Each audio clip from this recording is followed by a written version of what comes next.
This episode contains references to discrimination, suicide, and mental health struggles. Please listen with care. What does it mean to be a woman? That might sound like a personal or even philosophical question, something shaped by who you are, how you see yourself, and how others see you. But in April 2025, the UK Supreme Court answered it in legal terms. And their answer is this. Under the Equality Act, the word woman means someone whose biological sex was recorded as female at birth. The ruling came from a case called 4 Women Scotland Limited versus the Scottish Ministers, and the outcome was clear. The legal definitions of man and woman do not include transgender men or transgender women.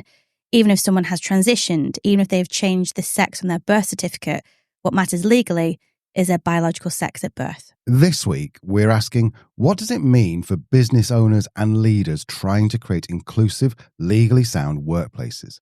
What does that ruling actually change? Who's affected? Because this is not just a legal issue, it's a workplace issue, and it's already shaping how all people are treated at work, not just the trans community.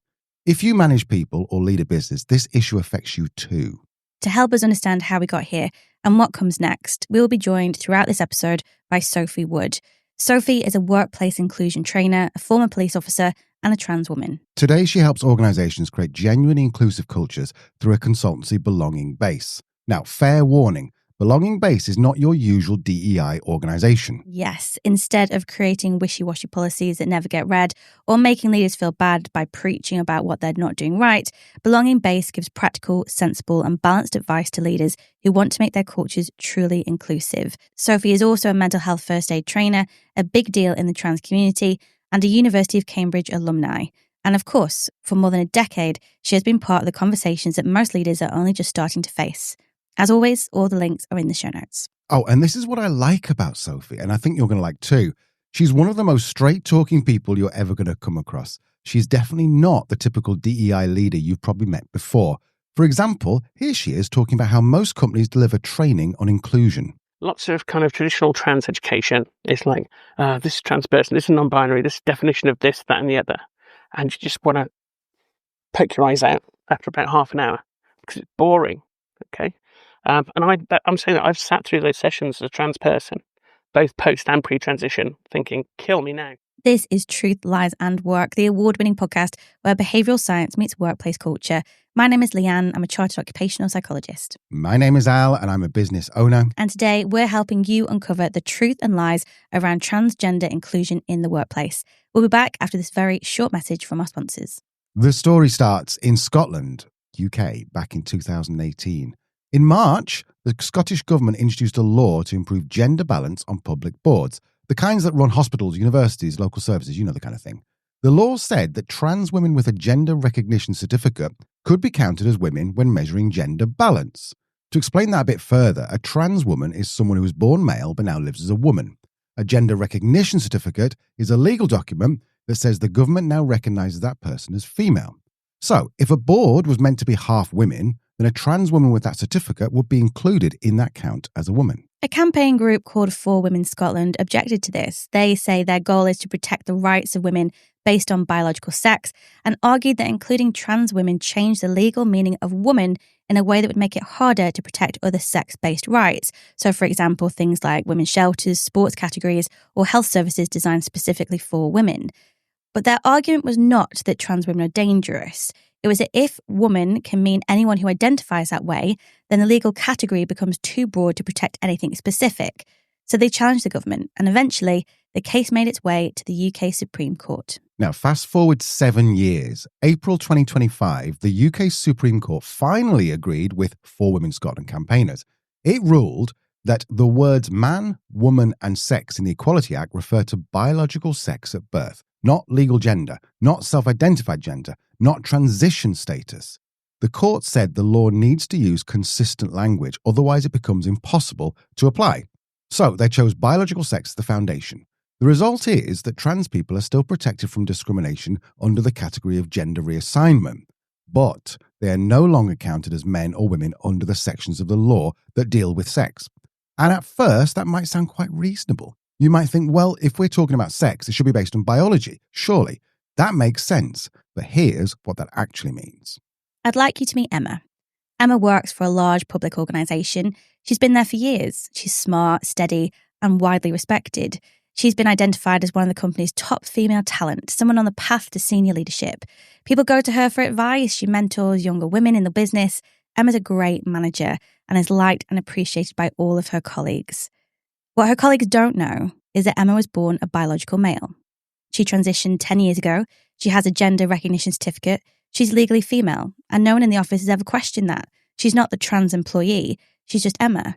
So when the company launches a leadership program for women, it's no surprise when she applies. It's designed to support women with leadership potential, women like her. But HR declines her application. They explain that the program is only for biological women, and instead they offer her a place on the men's version. And that's the moment everything changes.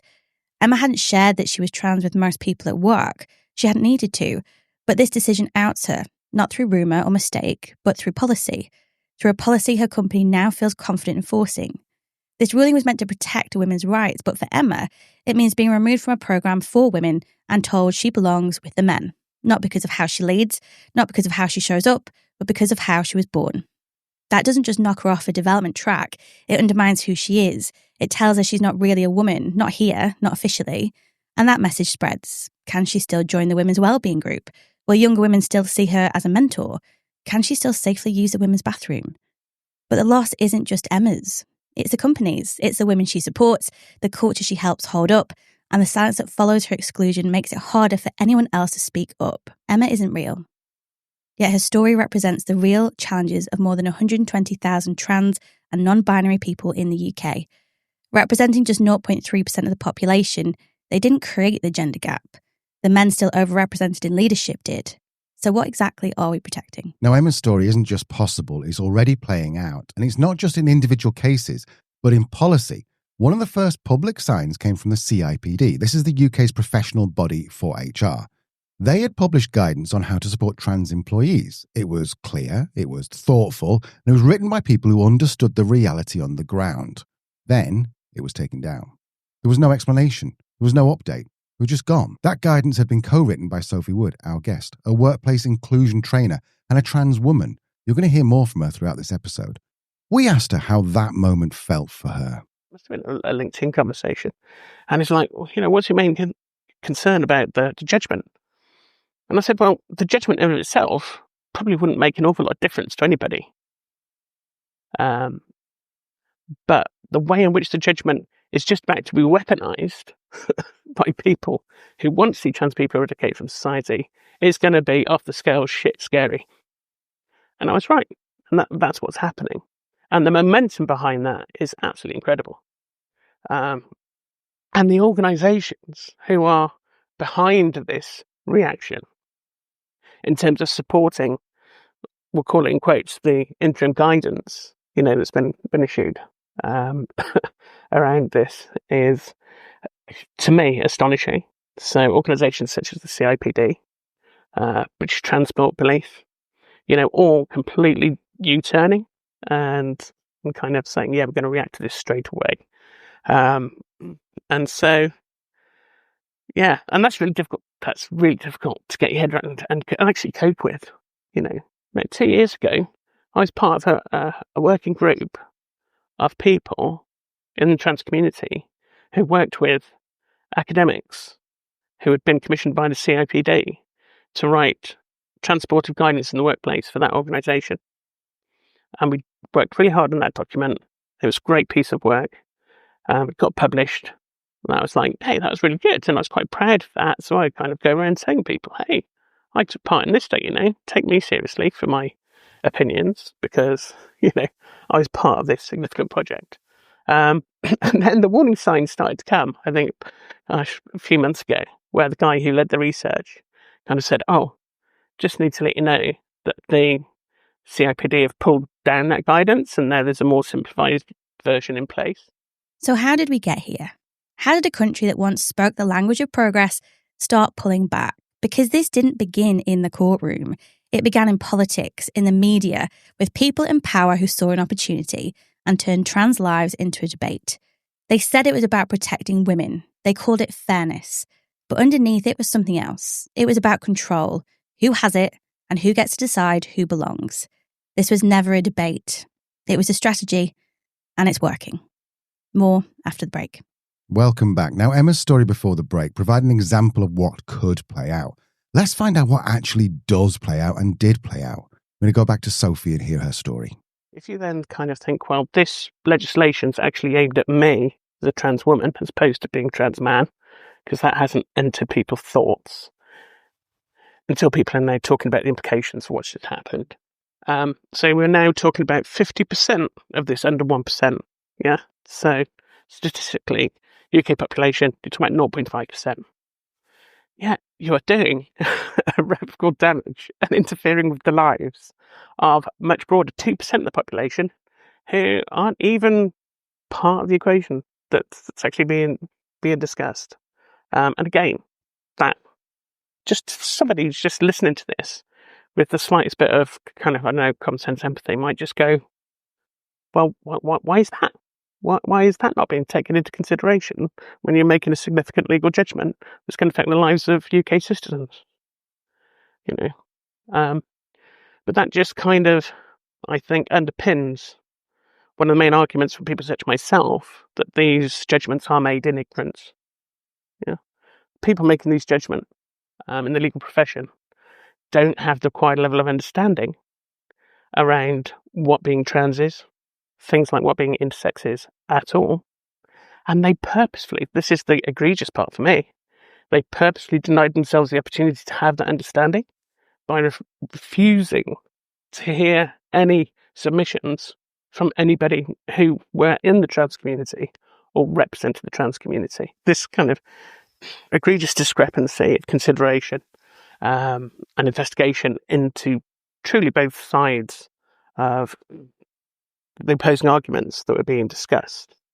How can that happen in the UK, where you think about it as a democratic country, where justice is at the heart of, the meaning of democracy, and and that underpins what British citizenship means.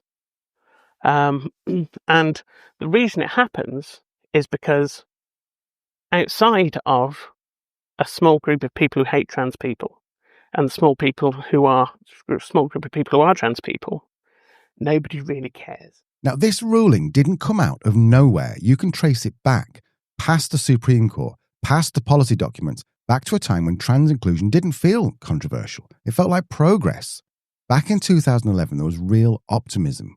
Workplaces were opening up. Diversity training wasn't just a tick box exercise, and trans people were becoming more visible. Not as a threat, but as real people. I can remember back in 2011, 2012, despite having my personal life absolutely fall apart around me, this difficult people get their heads around. When I first came out as trans, because of the immediate reaction to my friends and family, I tried to take my life twice, and almost succeeded on one occasion. So I'm one of those statistics that they say about trans people. But despite that, when I look back on that time, in terms of my views of the possibilities of being trans in the UK, I was actually optimistic about there seemed to be an emergence of the acceptance of equality in general at that time in society. I was working for the police service at the time, and I had attended, lots of different educational experiences and training courses where different identities, different orientations, different nationalities were all discussed really openly in a very kind of accepting way. And so there was a real general kind of cultural vibe, that this is kind of quite a healthy country to live in if you're going to be really different. Okay, so and that kind of feeling of optimism, I think, as I went through kind of 2013, 2014, was absolutely visceral. Now, at that time, I think lots of people in authority behind the scenes really resented the progress being made by kind of inclusive organisations that supported inclusive identities, inclusive orientations, and people from different nationalities. So the people who have traditionally always been in power, like in the USA and in the UK, And so they started this kind of kickback. And so as you've seen with the, it started with, things like Brexit in the UK, Donald Trump being elected in 2016. These, say Donald Trump, for example, I classify as a useful idiot, to the people who want him in place so they can actually activate their agenda, which we're now seeing their agenda playing out in this second administration. So there's people behind these people who want to have their influence. And it's all about power, and it's all about money, and it's all about influence. And consolidating that at every given opportunity. The biggest offender out of all those newspapers, in terms of volumes of articles, anti-trans, The Guardian. The Guardian newspaper, traditionally considered to be left-leaning, kind of progressive, and it's like, that's odd, isn't it? That you've got this kind of unified kind of demonization, talking about trans people as though they're a threat. And that's the narrative that the UK public has received into their lives through their televisions, through their online media consumption from 2012 right up to present day. So even people who really are ambivalent, when they think about the subject, they tend to be negatively leaning now towards trans people, because they've just had this continuous kind of earworm. And you had this notion of a trans debate, which people will be familiar with, which again is something that really does my head in. And it does most trans people, because what you've got is, on one side, you've got a group of people who just want to live their lives and get on. Yeah, that's the trans community.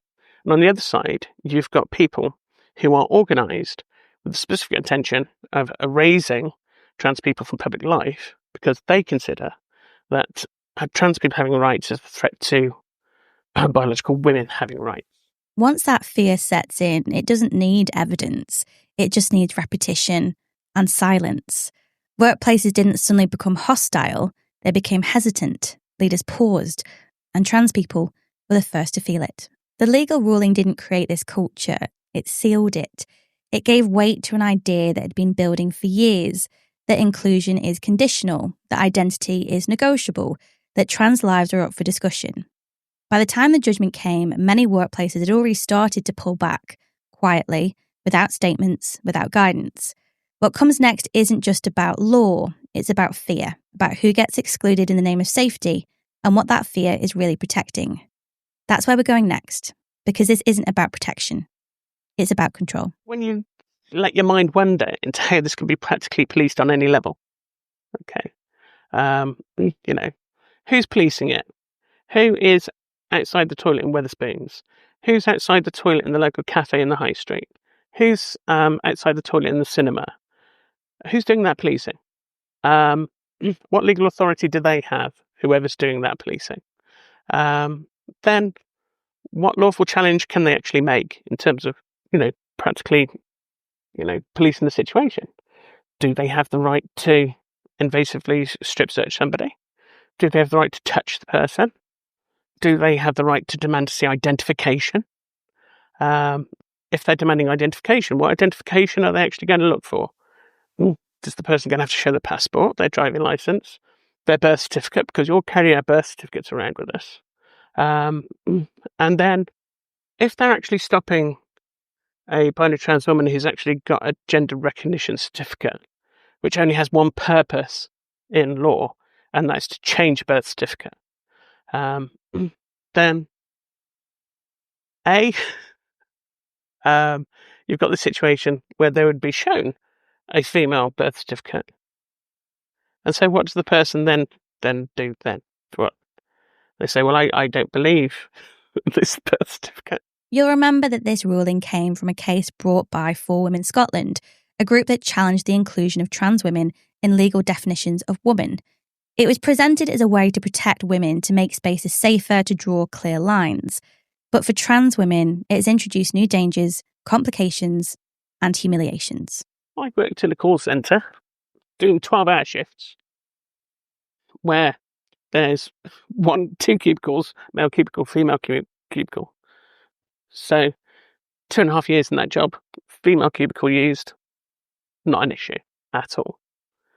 years in the police service, using female facilities, not an issue whatsoever, you know. Okay, maybe a couple of people at one time kind of felt a bit awkward, especially in the early stages of my transition when I looked, a lot more differently, but not to the extent of actually having an impact on me in terms of my working life or whatever.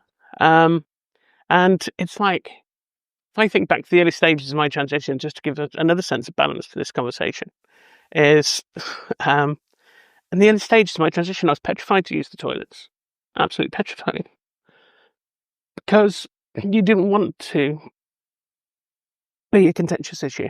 Yeah. So you have these kind of, these kind of, spidey senses of play. You want to keep yourself safe. You don't want to cause any trouble. You don't want to upset the apple cart. And that's, I think, where most trans people are coming from in terms of they just want their own personal safety in the same way as everybody else wants their own personal safety. So empirical evidence. I've lived life since 2011 as a trans woman in private sector, in public sector, working in the UK, working in British Overseas Territory. Not an issue once for me or any of my work colleagues. Just didn't exist.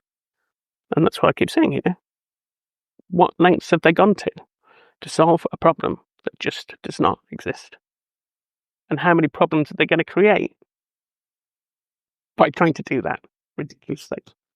And it doesn't stop there, because once you normalise the idea that someone's identity is up for challenge, that questioning spreads. It spreads from gyms and bathrooms to boardrooms and hiring panels, from HR policies to conversations behind closed doors. If you think about some of the states in the US, they already have bathroom bills and trans bathroom bans. All the stories you hear through both sides of media in the US are never about, sometimes they're about trans people being kind of arrested or ejected from bathrooms. But the majority of reported cases are just women being ejected from bathrooms and actually being intrusively searched by male police officers or male security staff. So how great is that for protecting those women in those spaces? So the whole premise of this supposed legal argument is all based on essentially appearance. Do you look woman enough? Do you look female enough? And that's the question that people are going to ask themselves and answer for themselves when somebody goes into a ladies' toilet. Because here's the truth. If you care about women's safety, the data is clear. The most dangerous person a woman will ever meet is a man she already knows.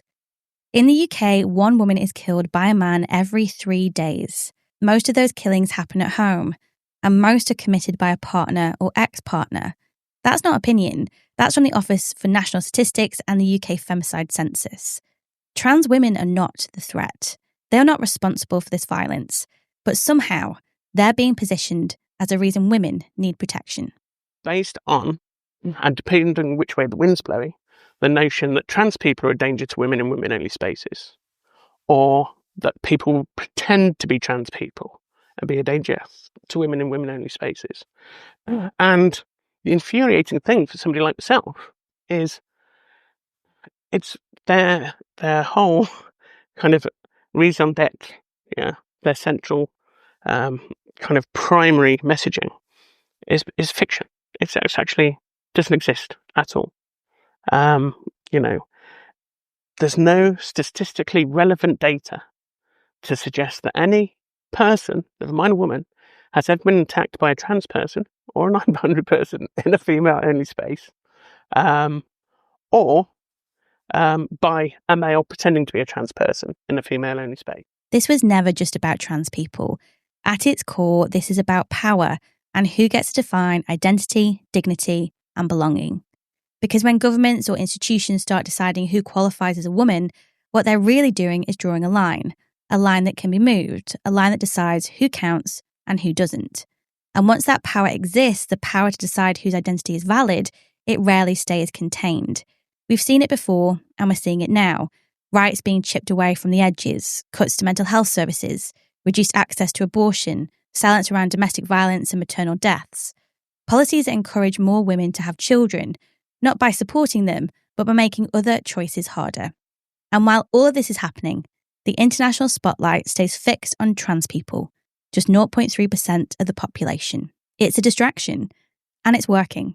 Because while we're debating toilets and terminology, progress for other marginalised groups is quietly stalling. LGBTQ plus communities, ethnic minorities, disabled people, women. The truth is, this ruling didn't just create new rules for trans people, it created new questions for everyone else. Who gets support? Who gets to feel safe? Who gets equality? That's what's really at stake. This is not just a legal issue. It's not even just a workplace issue. It's a warning. And if we ignore it, we don't just fail trans people, we risk rolling back rights for everyone. So where do we go from here? Because if you've made it this far, you're probably wondering the same thing we are. What can we actually do? We started this episode asking what it means to be a woman. We're ending it by asking what it means to be a leader. Because culture doesn't just change in courtrooms, it changes in meeting rooms, in feedback sessions, in team chats. And leaders, especially those of us who've never had to prove our identity to be taken seriously, need to do more. To close out this episode, we asked Sophie to share what leaders can do right now to make safer, more inclusive workplaces. Here are 3 things she says matter most. So Sophie's first tip is about how we teach inclusion and why so many organisations are getting it just wrong. She says we need to stop othering and start connecting. Lots of kind of traditional trans education is like, this is trans person, this is non-binary, this definition of this, that and the other. And you just want to poke your eyes out after about half an hour because it's boring, okay? And I'm saying that I've sat through those sessions as a trans person, both post and pre-transition, thinking, kill me now. How's this actually helping anybody? And so if you think about trying to achieve inclusion for people in your workplace, including trans and non-binary identities, then you need to find a way of educating people which is inclusive and brings everybody on that journey so that levels of understanding and empathy rise at the same time as each other. So the last thing you should do in terms of your learning development team or anything else is create an education session where the trans person is other. You've got to learn, you've got to attend a separate session about this person because they're so different. Because that just promulgates that sense of otherness about that person, you know. So think about ways how you can actually get somebody's understanding of their experience into the conversation within a team, which brings everybody on the journey together. Sophie's second tip is simple, practical, and powerful. If you want to build empathy in your team, create a space for people to talk about where they're coming from. So the kind of thing that I've used in the past, and I use in mental health training, is something called the frame of reference, okay? Which it's a model, it's a coaching model, it's a self-reflection model, where you just draw 3 concentric circles on a page, and in those circles, you write down all the magic ingredients that make you at that moment in time. So you write down everything about you, your innate characteristics, the life experiences that you had through childhood, adolescence, and adulthood, your socioeconomic background, your education, your family relationships, your friendships, faith or no faith, disease, no disease, neurodivergent, no, not neurodivergent, all these things. You just bung it down on a piece of paper and you think, that is me. That is why I am how I am. And that's why I react to different situations in the way that I do, because that's my lived experience. Now, if you get everybody to do that, then everybody can share that lived experience in a way that people can connect with because they've done the same thing. So they might not know what it's like to be a trans person, but they've had an opportunity to actually get an insight into their lived experience without being made to feel they're not part of the group. Like, a lot of DEI type training is quite exclusionary in terms of focusing on the differences that we have. So if you can actually, get people making connections on a human level with each other, then you'll raise their empathy with each other and their general understanding around each other. And that's a 45-minute team meeting, and that can be really, really effective. And that's probably the most effective practical way you can support a trans or non-binary member of your team or a member of any other minority in your team. And Sophie's final tip is one every manager needs to hear because mistakes will happen. What matters is how we respond to those mistakes. So first up, when you get misgendered, it hurts. Yep. There's just no way around that. It hurts. On some level inside, it hurts. But it's like, the trans experience, diversity, inclusion, and equity and all that, doesn't exist in a bubble. It's part of the human experience. Okay? So think wider than just it being a specialist DEI situation. So most people know that when you communicate something, that the way your communication is received is about 8 or 9% based on the words that you use. And the rest of that communication is based on your positioning of that communication through your pace of voice, your tone of voice, through your body language, through the way that you're just kind of conducting yourself. And so when you communicate to somebody in a room, then the intent behind that communication is felt viscerally. That's what human connections are. So it doesn't matter what words come out of the mouth. The person you're speaking to knows that there's malice or no malice in that communication. Okay? And so as soon as you detect there's no malice, which is an instantaneous, then it's just like, well, I've got nothing to be angry or upset about, So I might politely point it out, and we kind of move on from the experience. If there was malice, if somebody was purposefully misgendering me, gosh, it takes me about a millisecond to pick up on that. And somebody could be saying something really lovely in terms of words, but if I know they're just taking the piss, I know it within a millisecond because that's how humans communicate with each other. So just remember that when you're speaking to people. So when we talk about supporting people, when we talk about things like authenticity and being genuine in terms of your communications, then if you've made a mistake with those parameters, then it's going to be a learning experience. First and foremost, it's going to be a learning experience for you because you'll think, oh, God, that was terrible. I can't believe I've done that. Probably quite embarrassed. The person will be feeling kind of hurt, but also a little bit embarrassed for you, probably. And then you can just talk about that, have a learning experience, and move on. And that's the point. Inclusion isn't about getting everything perfect. It's about building a culture where people feel safe enough to show up as they are and supported enough to keep showing up, even when things go wrong. So if you're a leader, ask yourself this. When was the last time someone told you the truth about how they feel at work? Because that's where real change starts. Not with policy, not with a workshop, but with trust. And trust is built one moment at a time. This is Truth, Lies and Work. We'll see you next week.